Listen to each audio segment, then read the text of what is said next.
wal mursalin wa ala alihi wa ashabihi ajma'in wa ba'd. Ittaqullaha haqqa tuqatih wa la tamutunna illa wa antum muslimun. Bapak-bapak, ibu-ibu, hadirin wa hadirat rahimakumullah. Kita bertemu kembali. Berapa lama Pak? 3 bulan. Ya. Nah, masalahnya kajiannya mau saya usulkan online, tidak semua bisa. Ya. Nah, kajian saya tetap Bapak Ibu, tapi online nih. Memang ada beberapa teman, banyak itu di berbagai tempat Pak, kajiannya tetap nih. Jadi online saya di rumah, beliau juga di rumah gitu. Itu malah lebih seru. Jadi pertanyaan itu 10 kali lipat. Jadi yang muncul, yang ngeyel, yang macam-macam gitu, malah hidup banget. Ya, itu online. Alhamdulillah di saudara kita yang semangatnya luar biasa. Ya, ada yang di mana itu daerah Karanganyar jauh ya. Ada yang Jaten, ada Kaliyoso, ada yang Sumber Lawang, ya, ada yang Sukoharjo sana itu mana ya. Ya pokoknya jauh lah. Tapi ada yang dekat juga di sini ya. Tapi di rumah bisa melihat ya, tulisan seperti ini gitu.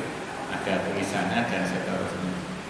Nah, ini Nur Jadid ya bisa gitu.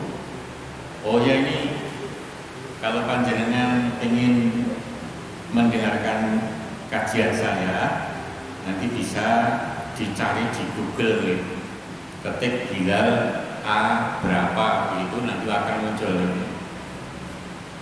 Jadi lewat YouTube kajian singkat praktis ya, dalilnya semua ditampilkan untuk membantu aja. Pada kesempatan ini Bapak Ibu hadirin hadirat rahimakumullah, tafsir surat An-Nasr, surat Idza Jaa ya boleh nih. Jadi menyebut nama surat itu pakai kata pertama boleh. Nanti kalau kata pertama kok sama dengan yang lain ditambah satu kata lagi itu boleh. Jadi surat Alif Lam Mim boleh. Menyebutnya boleh gitu ya. Jadi tidak harus surat Al-Baqarah saja. Itu boleh. Surat ya, Kulhu boleh. Ya. Surat 3 Kul ya, gitu. Monggo. Jadi ini bisa disebut surat Idza Jaa, jadi tidak salah ya. Semacam itu. Itu kesepakatan para ahli tafsir. Jadi yang penting menyebutkan identitasnya jelas. Nanti Al-Baqarah ya Alif Lam Mim La Raiba. Jadi nanti karena sama dengan Ali Imran yang pertamanya. Ya, kita menuju ke tafsir surat Idza Jaa sebagai mukadimah. Surat ini jadi surat yang ke-110 dalam Al-Quran urutannya. Padahal surat ini termasuk surat atau ayat yang turunnya itu akhir-akhir, tidak yang paling terakhir gitu, menjelang paling terakhir. Jadi setelah itu kira-kira seminggu setelah turun surat ini, Nabi Muhammad SAW sedo. Jadi di antara tanda itu turunnya wahyu ini. Lah ngerti ini di antara tanda setelah beliau sedo. Biasanya gitu. Jadi tanda-tanda kematian seseorang itu diketahui apabila telah meninggal. Nah, sebelum meninggal tidak tahu ya. Ya semacam. Ya sering kita temui seperti itu.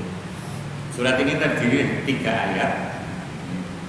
3 ayat saja yang ditafsirkan berbagai tafsir, nanti akan luas banget. Yang penting jangan satu tafsir. Merupakan surat Madaniyah. Nah ini agak beda Bapak Ibu. Surat Makkiyah, surat Makkiyah itu tandanya yang ayatnya pendek-pendek. Itu tandanya menyolok. surat Madaniyah tandanya ayatnya panjang-panjang, kecuali ini. Jadi ini pengecualian. Jadi kecuali ini ayatnya pendek, hanya 3, panjenengan sudah hafal semua. Meskipun turunnya tidak di Madinah, ini ya. Jadi nanti tidak mesti nek surat Makkiyah atau ayat Makkiyah turun di Mekah itu belum tentu. Mungkin di luarnya. Yang penting turun sebelum Nabi hijrah ke Madinah. Yang penting itu. Nanti nek Madaniyah yang penting turunnya setelah Nabi hijrah ke Madinah. Hijrahnya ke Madinah ya. Tidak hijrah ke Taif atau yang lain.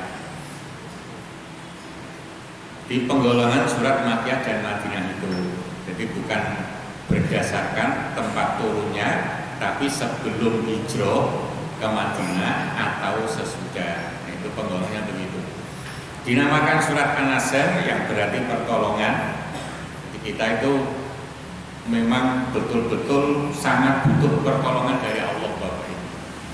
Jadi maka jangan merasa tidak butuh pertolongan, itu termasuk hamba Allah yang sombong. Termasuk hamba Allah yang sombong. Seperti Bani Israel itu contohnya. Bani Israel belum tentu Israel yaitu termasuk itu. Bani Israel itu cirinya orangnya pinter-pinter, ngeyelan, pinter-pinter mau kanggo ngeyel, bukan untuk kebaikan kan itu. Di antara cirinya begitu. Jadi agar kita diberi pertolongan oleh Allah ya harus selalu mendekatkan diri kepada Allah. Di antara caranya apa Bapak-bapak? Cara mendekatkan diri kepada Allah itu apa? Satu aja. Nopo? Zikir. Zikirnya tenanan kok. Harus begitu, harus ditanya ya. Biar detail zikir. Nah, ini semacam Nek Nabi menganjurkan mendekatkan diri kepada Allah itu dinawafil, dengan melaksanakan ya banyak ibadah sunnah, nawafil jamak. Jadi nek orang itu ibadah sunnahnya sedikit berarti jauh dari Allah. Kita koreksi diri kita masing-masing ini. Sholat sunatnya sudah berapa rakaat?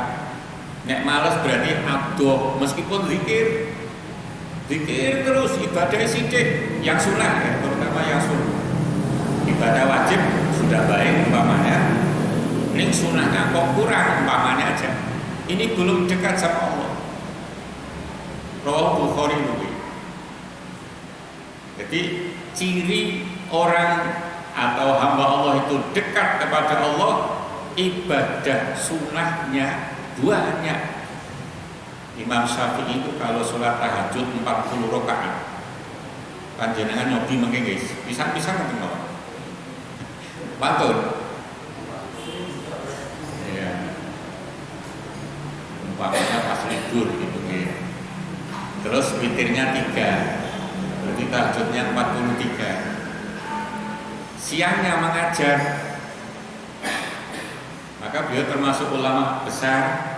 Memang nekatnya untuk mendekatkan diri pada Allah itu betul-betul ya dilaksanakan dengan sungguh-sungguh dan nekat banget. Nah, kita harus meniru di antaranya itu Bapak Ibu.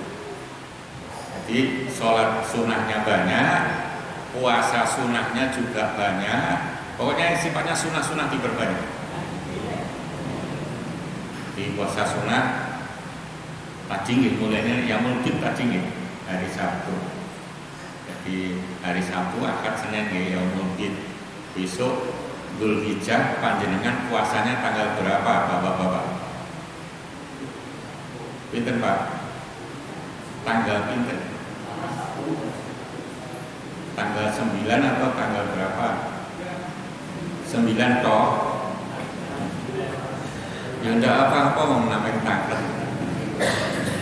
Disunahkan boleh puasa mulai tanggal 1 Bapak Ibu.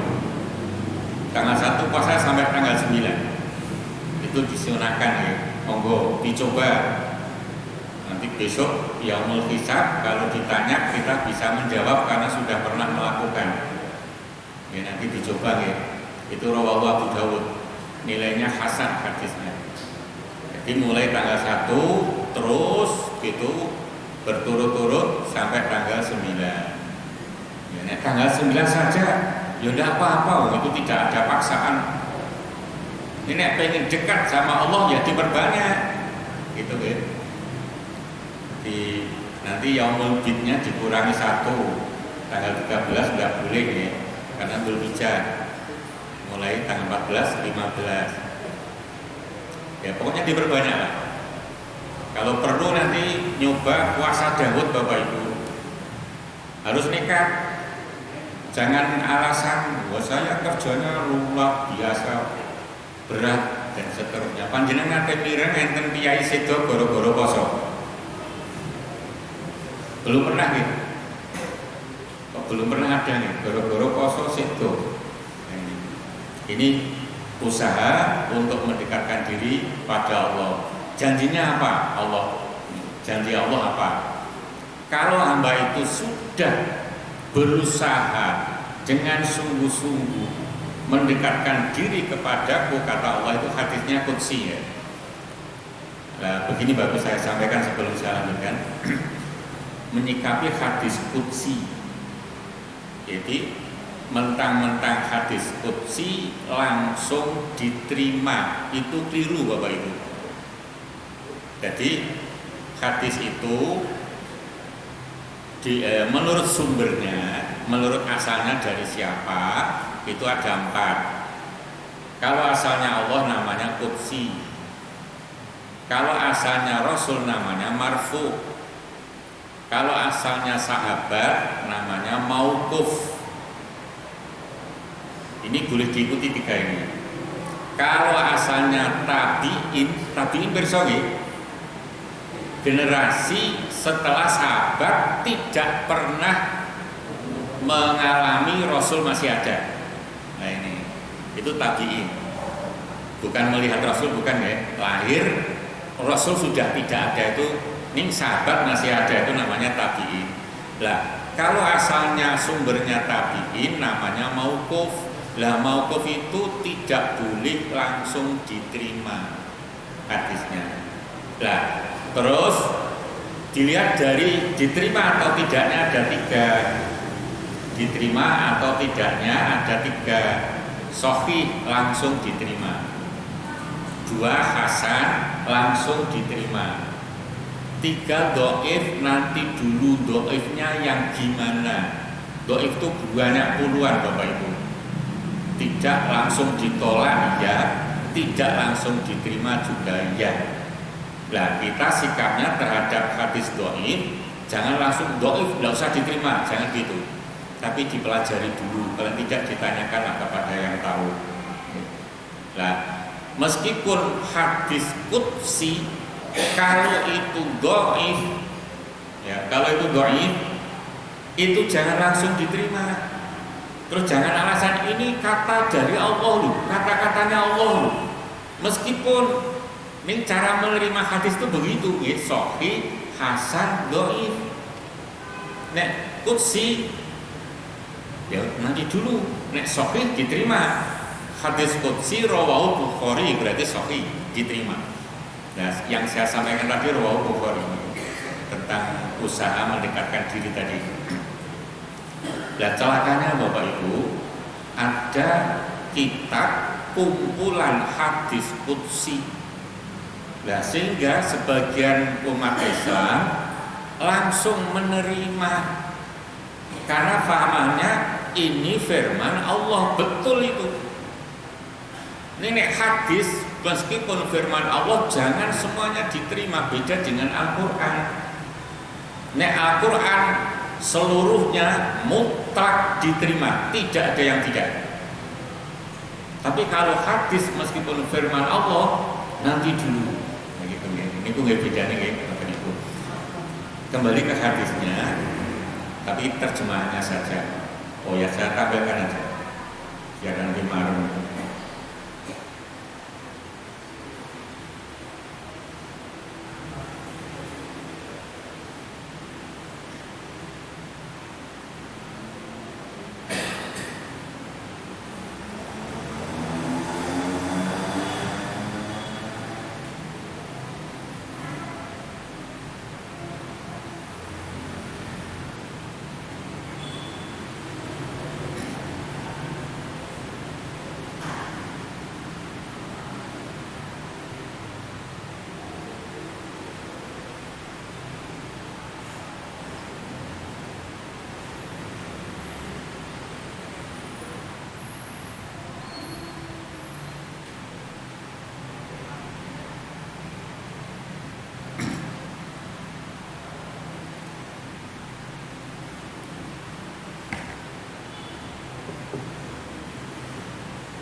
Dan ini nggih, qala sallallahu wasallam qala Allah taala.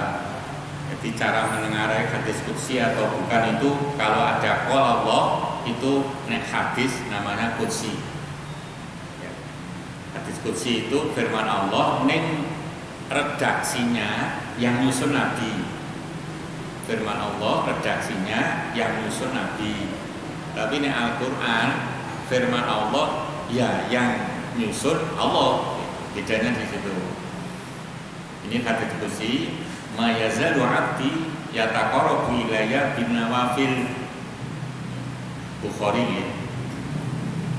Jadi hambaku selalu mendekatkan diri kepadaku bin nawafil dengan memperbanyak ibadah sunnah. Nafilah nawafil.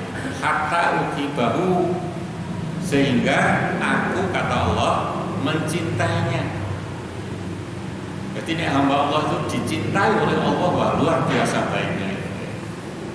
Fa'idha ahbabtuhu, kalau sudah saya cintai, kata Allah, kuntu samahul ladzi yasma'u bi, aku bimbing pendengarannya.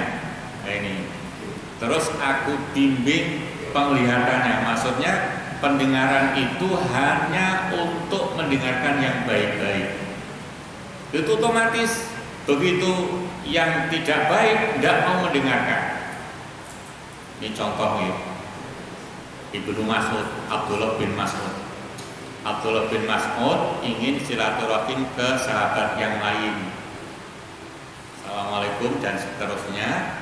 Begitu pintu dibuka oleh Shahibul Bait, tuan rumah, terdengar nyanyian. Ibnu Mas'ud mendengar nyanyian langsung pamit pulang. Nah, ini contoh dibimbing oleh Allah. Jadi mendengar nyanyian Ibnu Mas'ud tidak mau, itu termasuk maksiat. Nah, gitu nih. Padahal nyanyiannya berupa nasyid, meskipun semacam itu. Ini contoh dibimbing. Terus penglihatannya juga begitu, dibimbing oleh Allah, sehingga begitu melihat yang maksiat sensitif otomatis tidak mau. Tangannya juga dibimbing, kakinya juga dibimbing. Dan janji Allah, apabila hambaku itu meminta kepadaku apapun, pasti saya kasih. Dan bila memohon perlindungan kepadaku, pasti aku lindungi. Ini janji Allah kepada hamba Allah yang mendekatkan diri kepadanya. Dengan apa tadi Bapak-bapak? Memperbanyak ibadah sunnah. Ketibanya itu termasuk jumlahnya, termasuk waktunya. Panjenengan nek sholat malam jumlahnya rakaat berapa? 11, umpamanya 11, berarti banyak Terus waktunya berapa menit? Setengah jam, lumayan. Dan nanti diperbanyak lagi waktunya. Begitu, caranya begitu. Imam Syafi'i 40 jam, 40 rakaat, berapa menit itu kira-kira? Kira-kira nek menurut panjenengan Imam Syafi'i nek sholat suwepet tanpa mboten? Imam besar loh. Iya. Kira-kira cepat mana dengan kita? Ini sekilas ini aja. Masih ditulis. Dijepret aja pakai HP cepat. Ya. Kembali ke ayatnya ya.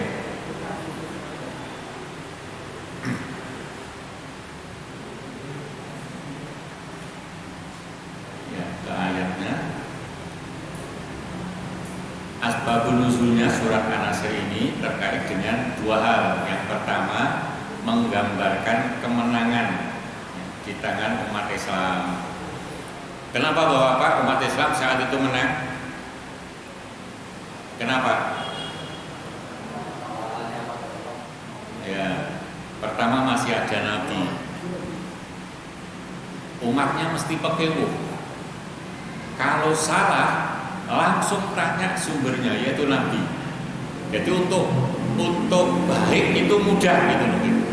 Itu pertama. Yang kedua, masih berpegang teguh pada Al-Quran dan Al-Hadis. Ini berpegang teguh. Begitu ragu, tanya Nabi, berarti hadis. Tapi umat Islam sekarang menurut panjenengan kalah atau menang? Kalah. Kenapa? Jawabannya udah contoh tadi ya.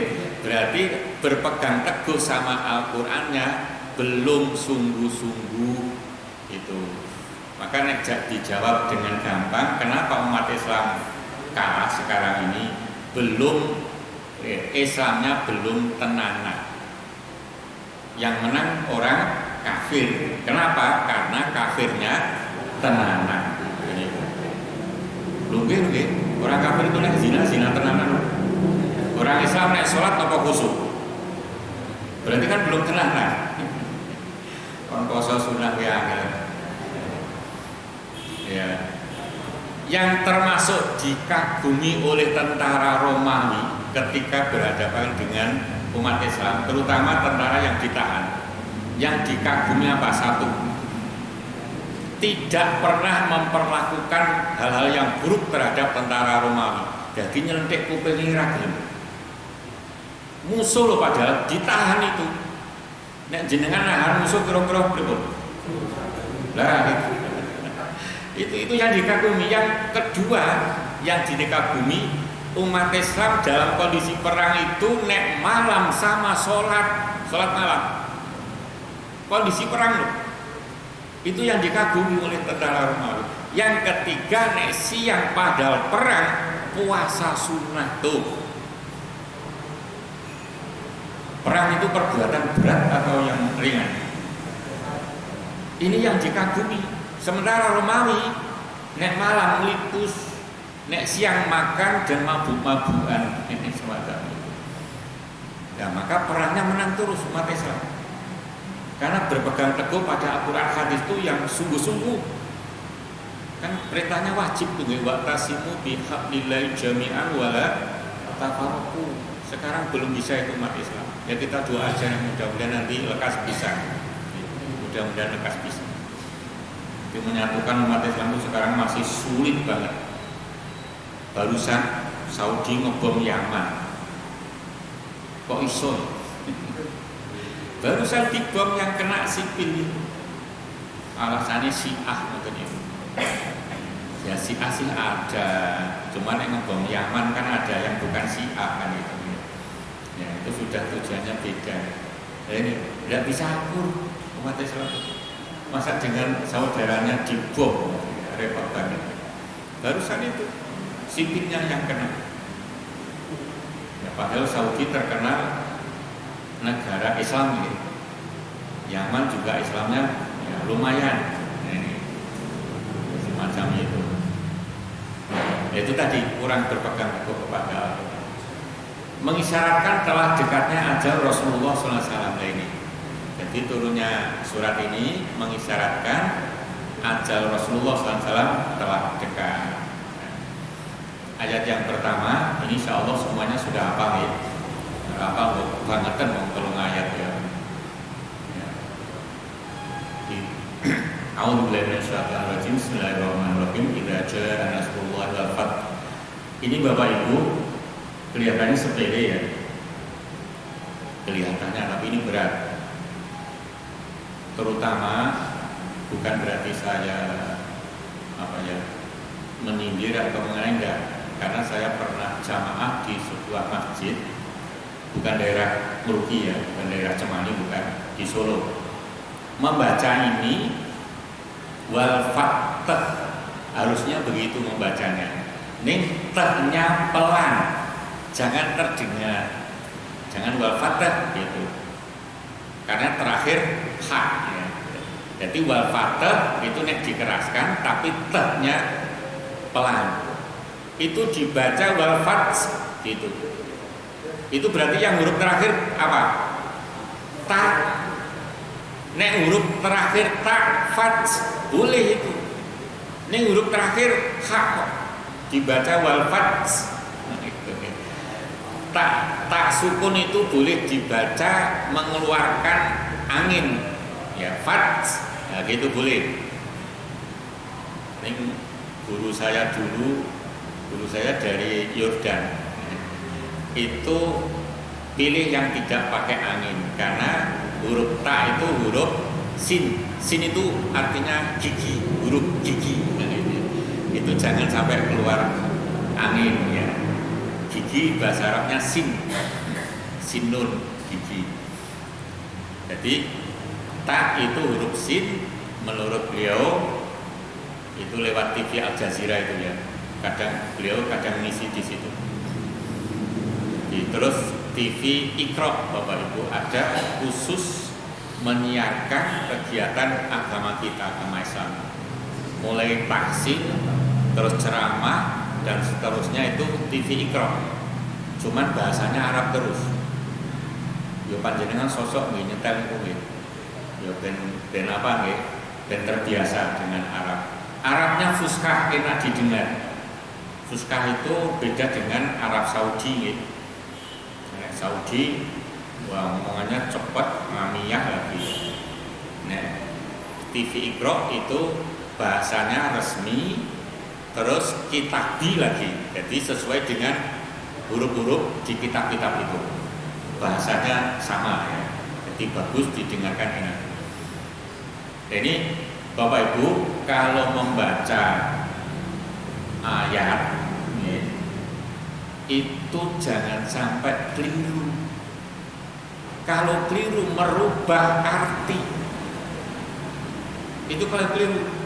Jadi idza jaa nasrullahi wal fath, haknya hilang. Wal fath berarti rusak. Yang dibaca wal fath itu loh, itu ada yang baca. Ya mungkin karena terdengarnya wafat gitu, tehnya pelan, dikira huruf terakhir tak lagi, semacam itu.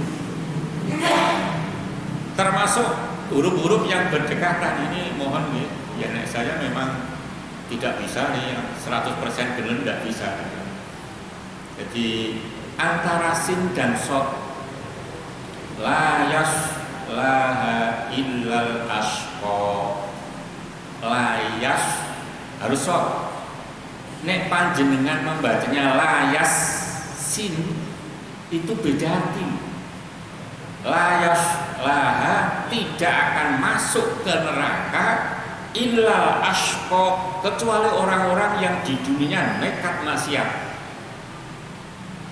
Berarti benar ning nek layas laha, nah ini tidak akan dapat hiburan kecuali di dunianya maksiat tuh.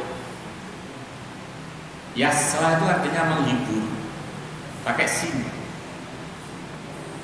Nah, saya dulu belajar gitu, kiai saya itu menyuruh saya ulangno tutupku, nyoro piye. Gitu, memang harus begitu. Jadi ada bedanya antara bilang sin dan shad, mulutnya gimana. Nanti nek panjenengan belajarnya seperti itu, begitu mendengar sensitif, wah ini bacanya keliru. Nah, benar 100% memang tidak bisa Bapak Ibu, sulit sekali. Ya, semacam itu. Ya, maka hati-hati lagi. Sudah hati-hati kok masih salah, Allah memaafkan. Yang penting dulu. Sudah hati-hati, sudah belajar, tetap salah, Allah memaafkan. Kenapa dimaafkan? Ada usaha belajar. Ada usaha belajar. Nah, untuk itu Bapak Ibu, belajar itu terus. Nek belajar tahsin jangan sendirian, harus ada gurunya. Nanti nek sendirian merasa bisa. Kalau sudah merasa bisa repot. Sekarang di internet banyak tahsin itu, ada gurunya, mulutnya suruh begini dan seterusnya, itu banyak. Umpama panjenengan mau belajar dengan yang lain makhluk, di internet banyak. Silahkan nanti di download gitu. Gambarnya ada, gambar mulutnya ada, nanti huruf-huruf di mana letaknya di mulut ada. Silahkan ini. Pokoknya belajar jangan sampai berhenti. Insya Allah sakit ya. Nek panjenengan mau rawuh di Anakel itu tiap Jumat malam. Itu ada guru taksinnya di sana. Silakan nanti. Kalau di sini mau mengadakan lebih bagus lagi. Terus langsung aja, kenapa umat Islam? Oh ya, sebelum saya jelaskan ini, ini namanya iltifat ya. Idza itu nek panjenengan melihat dalam terjemahan Depak artinya apabila. Ning maksudnya bukan apabila tapi qad artinya sungguh. Maka terjemahannya terjemahan tafsiriyah ya. Terjemahan itu ada dua, terjemahan harfiah seperti Depak itu dan terjemahan tafsiriyah. Maka menerjemah tafsiriyahnya sungguh telah datang pertolongan Allah dan kemenangan. Nah, gitu. Link tampilannya pakai idza, itu namanya iltifat dalam ilmu tafsir. Maka karena sungguh ini berarti benar-benar umat Islam mendapat pertolongan. Singkatnya Bapak Ibu, agar umat Islam itu agar kita mendapat pertolongan, syaratnya ada Bapak Ibu. Yang pertama, bersemangat untuk ikhlas karena Allah. Ini sulit bukan main. Semangat untuk ikhlas karena Allah. Ini sulitnya bukan main. Karena apa? Setan berperang.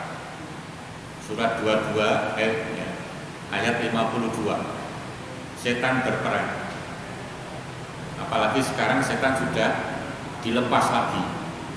Nah, ini untuk ikhlas sulit. Jadi harus bersemangat. Dalilnya Al-Kahfi 110. Saya singkat saja. Yang kedua, senantiasa berpegang teguh pada takwa kepada Allah. Saya mau tanya ini, panjenengan jawab jujur. Panjenengan sudah termasuk orang-orang yang bertakwa? Kok pirsa belum? Iya. Apa karena merendahkan diri atau memang betul-betul pirsa?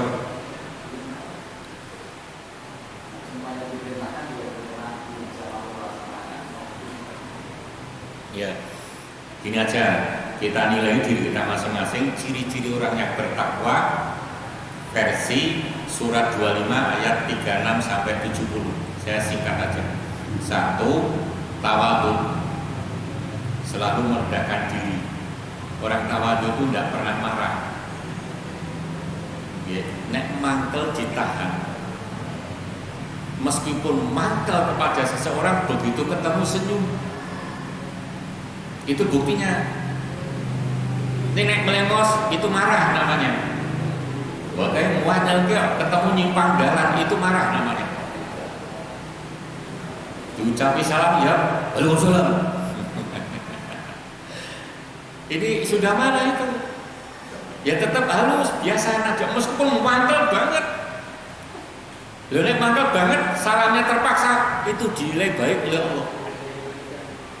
Surat 3 ayat 134. Wa karimina wa ini cirinya tawadhu. Yang kedua, bicaranya bicara yang baik. Nadanya yo biasa, tidak keras, tidak serongol gitu. Biasa aja, datar-datar aja. Dan baik. Yang ketiga, selalu sholat malam, tidak mau berai dalam kondisi apapun. Bahkan dalam surat Al-Muzammil ayat 20 Allah menjelaskan, intinya aja hambaku, nek sholat malam kamu sakit tetap nekat ya, gitu. Meskipun dalam keadaan sakit Allah menganjurkan, bukan wajib lagi, anjuran tetap sholat malam sesuai kemampuannya. Gandeng sakit tipe 21, 2 salam witir 1. Tidak apa-apa, meskipun sakit.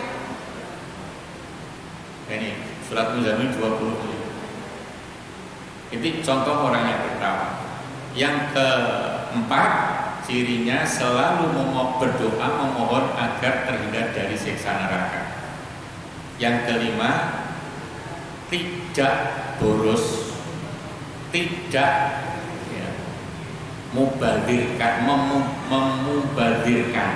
idar, dan tidak hektar itu terlalu irit. Contoh nih gini, kelihatannya tidak dosa, ini itu dosa.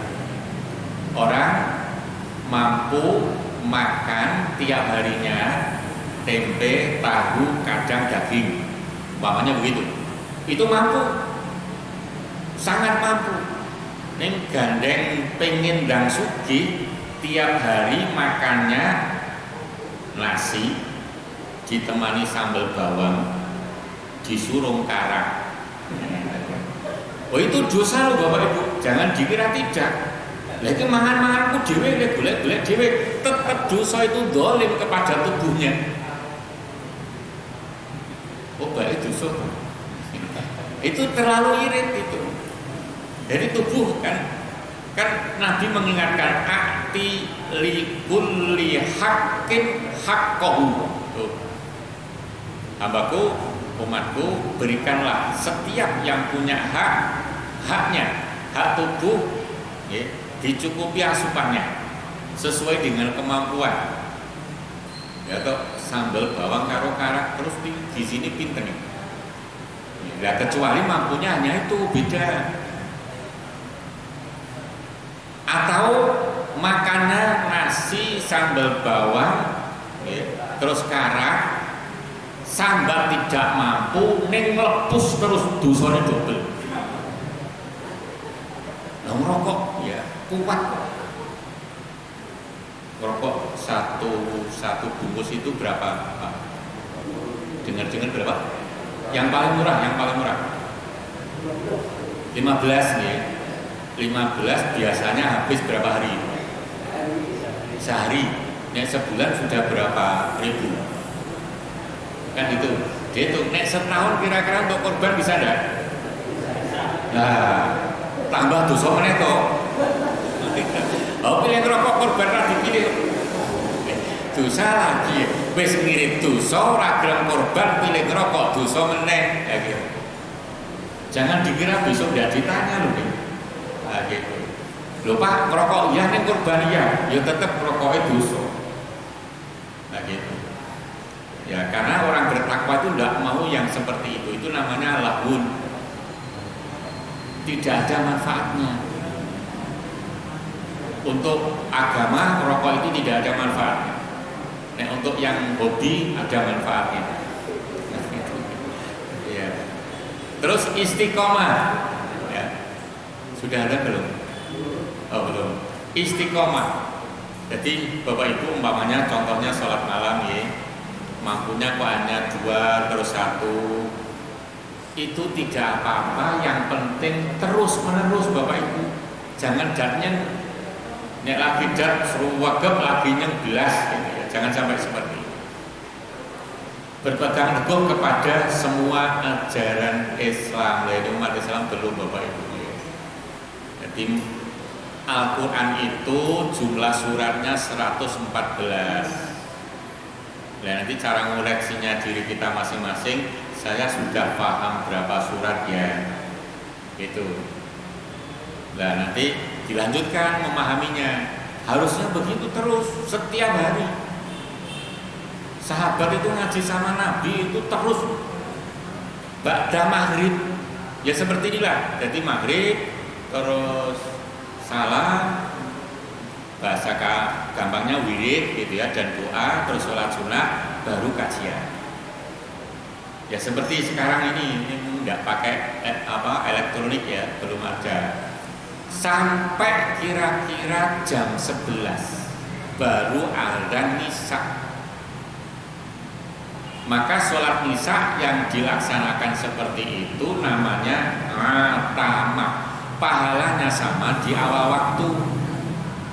Jadi sholat isya yang ditunda karena kegiatan positif ya, tidak bertentangan dengan agama, itu pahalanya sama di awal waktu. Hanya satu-satunya itu, yang lain tidak ada. Namanya atamah. Dan Rasul itu melaksanakan ya, sering banget. Kalau di sini yang saya tahu jam saren itu yang sering itu. Jadi ngaji dulu, sholat misalnya ditunda sebentar. Ya, makanya ditunda berapa Pak? Jam 8. Ya, belum terbiasa ya. Nah, ini Bapak Ibu, jadi yang keempat berpegang teguh kepada ajaran Islam, baik akidah, ibadah, muamalah dan seterusnya. Ini termasuk politik. Politiknya ya harus berpegang teguh pada Quran hadis, jangan sampai tidak. Yang kelima selalu zikrullah di mana saja, kapan saja. Fadkuruni adkurkum washkuruli wala takfurun. Zikrullah itu di mana saja, kapan saja, saat apapun. Kan itu sudah diajarkan ya. Sebelum melakukan sesuatu, awalilah dengan doa. Itu zikrullah. Apa saja. Nah, terus kita harus ingat, begitu baca doa, setan takut Bapak Ibu, lari. Maka disebut al-khonas, nama setan yang lain itu al-khonas. Artinya begitu hamba itu dilihat oleh setan kok ingat kepada Allah, membaca doa, lari. Tapi terus melakukan perbuatan. Nah ini ya. Perbuatannya macam-macam, entah itu di kantoran, entah itu kuli, entah itu dagang dan seterusnya. Di tengah-tengah perjalanan kerja ini setan mendekat lagi. Ben lari itu, umpamanya pedagang. Jadi awalnya berangkatnya doa, kerjanya juga mau dagang bismillah, doa juga. Ya. Tapi di tengah-tengah ini Bapak Ibu, setan berperan. Nanti kata-katanya jujur atau tidak? Begitu. Nabi mengingatkan, kalau pengen terjemahannya aja. Kalau menginginkan hasil yang banyak, silahkan dagang. Tetapi ingat, pasar itu maksudnya areal untuk berdagang, jangan dipahami hanya pasar saja. Jadi pasar secara umum. Ingat, pasar itu buahnya setannya. Jadi peluang untuk melakukan dosa, pekerja yang paling banyak dosanya itu pedagang. Nah, pegawai kantoran kemungkinan untuk dosa ya banyak, ini masih banyak di pasar. Maksudnya pedagang. Jadi jangan dimaknai pasar, misalkan pasar Cemani aja, enggak, di luar pasar asal untuk jual beli itu ya pasar, maksudnya gitu. Ini Nabi mengingatkan, pasar itu banyak setannya. Ini.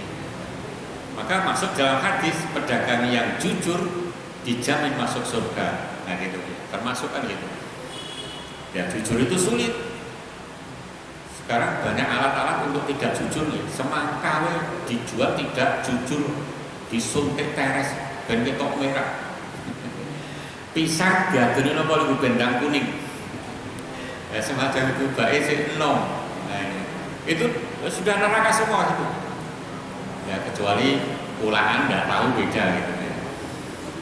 Selalu mampu bersabar ini sulit banget Bapak Ibu. Dijelaskan oleh Nabi Muhammad SAW itu saat ini bersabar itu beratnya seperti menggenggam bara. Panjenengan misalkan jalan-jalan ada terkesan puntung rokok dibuang masih nyala, jenengan gegem, dicoba ya, kuat dah. Digambarkan oleh Rasul sabar itu seperti itu, berat sekali Bapak Ibu. Contoh ya, orang yang berusaha memahami agama atau ngaji lah gampang nih, ngaji, kajian, pengajian, thalabul ilmi sama lah ya.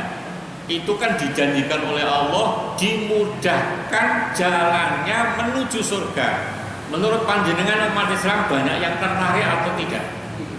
Sudah, itu sudah jelas. Jalanmu ke surga itu dimudahkan oleh Allah jadinya. Ini tidak tertarik. Kira-kira gimana itu? Karena tadi diuju-uju oleh setan. Jadilah orang yang tidak sabar itu. Orang Islam yang sabar, ya, dilihat dari sisi ilmu agama, selalu ngaji, selalu belajar agama. Itu sabarnya. Kan sulit itu. Rata-rata atau mayoritas umat Islam, mayoritas, tidak semuanya. Sekolah, kuliah, orientasinya apa? Kerja. Kalau sudah kerja tidak mau belajar, padahal sering mendengar mencari ilmu itu mulai dari dibopong sampai dibopong kembali untuk dikuburkan, kan gitu. Mina mahdi ilal lahdi. Itu sering mendengar, ini yodo nekat gitu. Angger wis sarjana kerja alasannya kesel. Dikasih informasi bab kajian, ya alasan terus. Itu yang alasan terlalu banyak atau yang ngaji yang banyak? Padahal janjinya jelas gitu, dimudahkan masuk surga. Tidak hanya itu Bapak Ibu, hadiahnya tidak hanya itu. Orang yang betul-betul paham ilmu agama, maksudnya paham itu ya berilmu, tidak harus banyak dulu loh, yang penting punya ilmunya, terus yo dilaksanakan. Itu artinya paham. Itu janjinya ya, termasuk hamba Allah yang paling ditakuti oleh setan dibanding 1000 orang sregep ibadah tuh. Hanya satu orang yang berilmu, tidak harus banyak Bapak Ibu, yang penting berilmu. Itu lebih ditakuti oleh setan dibanding 1000 orang rajin ibadah tanpa ilmu. Tuh Bapak Ibu, nanti surat 17 ayat 36 ya, dibaca. Surat 17 ayat 36. Berikut dilanjut. Kurang 5 menit ya, sampai jam 7 ya. Mundur sekedip tidak apa-apa ya? Tidak apa-apa. Ikhlas ya? Kok belum mengimbang ya? Tidak ya, buyur Pak ya. Tidak, insya Allah nih, Nur Jati tidak. Berikut. Ada yang ditanyakan enggak sebelum dilanjut? Iya, monggo. Tadi sempat disinggung kiat-kiat itu agar kita dicintai Allah sama Rasul. Selain itu apa? Selain rajin ibadah sunnah. Iya. Sebetulnya itu sudah tercover semua Pak. Sebetulnya ya, tercover semua. Yang selain yang wajib harus dilakukan dengan baik, yang sunnah dilaksanakan semuanya. Itu sudah tercover.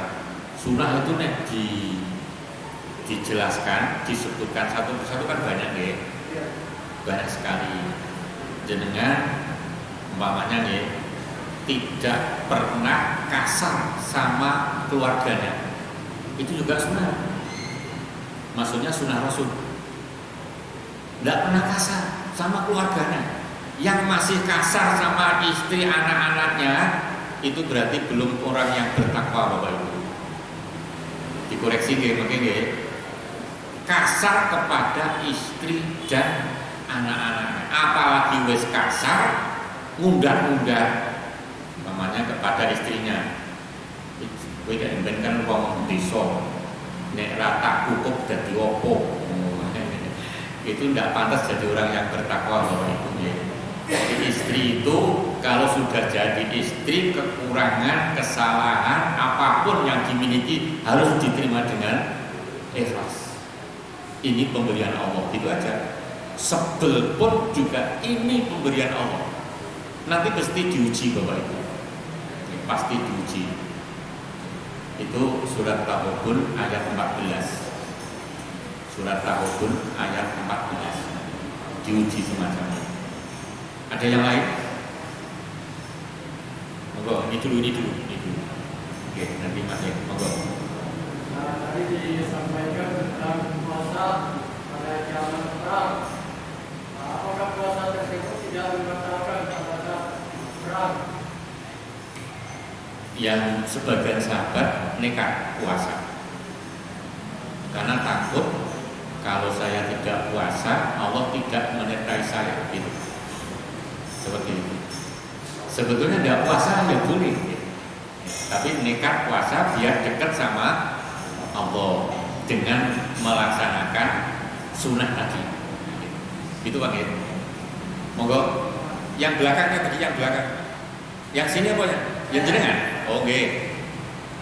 Anu, nanti disediakan mic. Ada mic. Oh, monggo. Ya.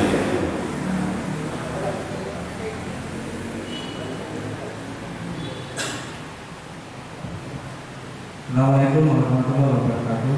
Waalaikumsalam. Ini mau tanya masalah sholat wajib. Ini masalah sebenarnya tadi saya mungkin belum tahu atau nggak. Ini masalah bacaan Al-Fatihah antara rakaat 1 dan 2 itu kan dianjurkan. Terus masalah surat-surat antara rakaat 1 dan 2 itu juga dianjurkan membaca. Nah, tapi rakaat ketiga dan keempat itu kok disunahkan enggak membaca surat-surat itu apa sunnah? Tidak baca surat selain Fatihah. Iya, tapi membaca Al-Fatihah. Jadi surat Al-Fatihah dari pertama dan rakaat keempat itu membaca Al-Fatihah. Tapi masalah surat-surat itu surat ya. Al-Ikhlas atau Anas itu kalau rakaat 1 dan 2 itu baca. Nah, terus rakaat ketiga atau keempat itu kok tidak membaca. Itu apa? Ya.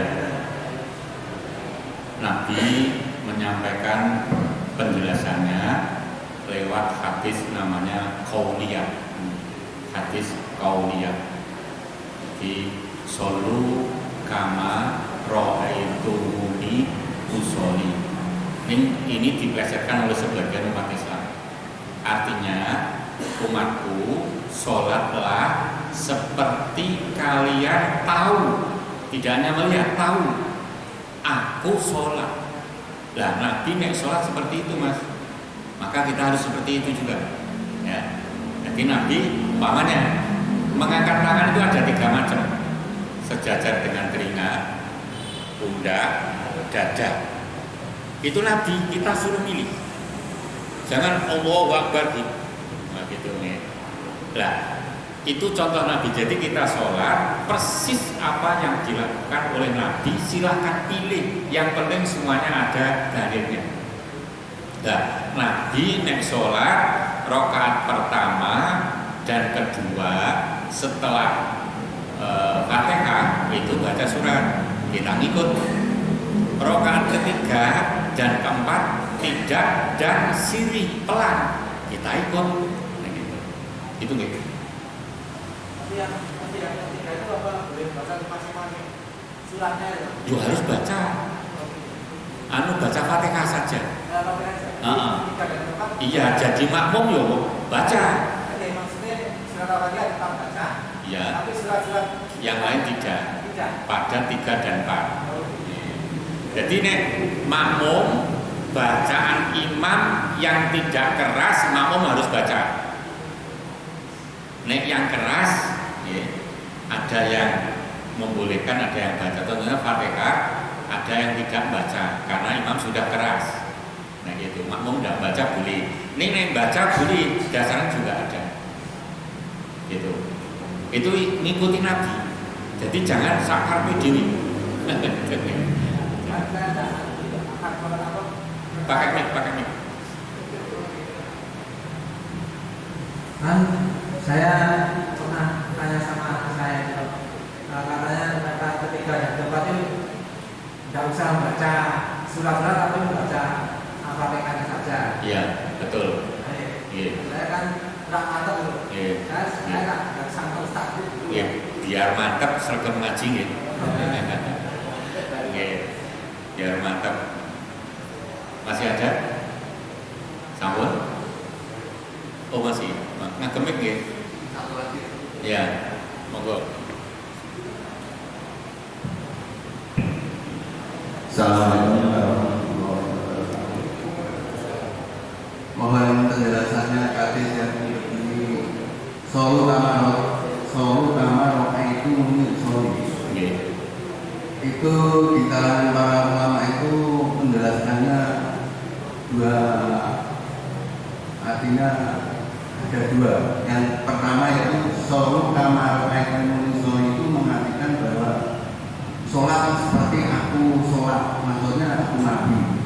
Yang pendapat yang kedua itu begini, solu kamar aimunizol, setiap sholat harus pakai usoli. Lah itu yang belum saya jelaskan. Dua-duanya ini apa bisa diamalkan ataukah salah satu yang mana yang lebih abdul? Mohon penjelasannya. Ya, tadi saya matur ada sebagian umat Islam memelesetkan itu nggih. Nah ini. Jadi diplesetkan hadisnya ditambahi bunyinya. Jadi solu kama ro'aitu muniyo usoli. Ya gitu loh. Jadi nek mau takbir usoli lah bla bla bla bla baru Allahu Akbar. Itu bukan penjelasan ning melesetki. Nah, itu jangan ditiru. Jangan ditiru. Jadi Nabi itu nek sholat Bismillahirrahmanirrahim ya Allahu Akbar begitu, tidak baca usoli dulu. Ini nek ada yang nekat pakai usoli ya sudahlah gitu aja, ditinggalkan aja. Ya, itu biar urusannya dia gitu aja. Ini nek coro hadis, coro Nabi memang enggak pakai gitu. Ini untuk pembelajaran monggo saya dulu waktu kecil nek sholat harus pakai usoli waktu SD. Apalagi saya dari Jawa Timur, boleh NU harus itu. Saya dulu pemuda Ansor. Ya dulu sekarang bukan pemuda lagi. Jadi usoli fardhul maghribi salasa rakaatin dan seterusnya baru Allahu Akbar. Tur banter. Ketika itu bapak nek kowe ra maca ora dikeki makmum ngoten iku. Kudu maca. Berarti sholat Quran mantep nih. Ngoten iki bapak saya dulu keras loh. Enggak mau baca Quran bermaghrib, gawakno gitik pirsa gitik. Pendung sak ini panjang gitu. Jadi bapak dulu nek ngajari membaca Quran itu bawa gitik ini dari bambu. Kalau enggak bisa ya tutuk tenan. Coba sekarang anak-anak ditutuk. Iya, itu dulu gitu. Harus usul gitu. Tapi setelah saya belajar, oh ternyata nek sholat tidak sebelum takbir tidak baca usoli. Bismillahirrahmanirrahim ya Allah Akbar. Gitu Mbak? Ya. Sabar nggih? Oh masih, monggo. Pakai anu kersa tindak kabel rada pakai diasake Pak.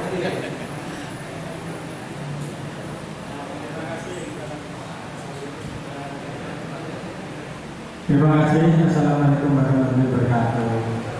Yang ingin saya tanyakan berkenaan dengan surat Makkiyah dan Madaniyah. Itu setahu saya surat-surat Makkiyah itu suratnya pendek-pendek, yang panjang-panjang itu Madaniyah. Dengan penjelasan tadi, apakah masih banyak yang lain surat-surat yang Madaniyah itu yang pendek? Apa ini saja atau masih banyak yang lain? Ya. Terima kasih. Ya. Yang sangat menyolok yang ini, yang lain paron-paron. Jadi ada satu surat itu Makkiyah ada, Madaniyah ada, seperti itu. Ya. Jadi semacam itu. Yang paling menonjol surat An-Nasr ini karena termasuk tanda-tanda beliau Rasulullah sallallahu alaihi wasallam meninggal. Itu yang paling menonjol itu. Yang lain ada, cuman paron-paron tadi. Satu surat bisa ayatnya Makkiyah, bisa Madaniyah, semacam itu. Jadi tidak seluruh satu surat itu nek Makkiyah semua enggak. Ya semacam itu. Oke, sabar. Monggo. Sabar ya.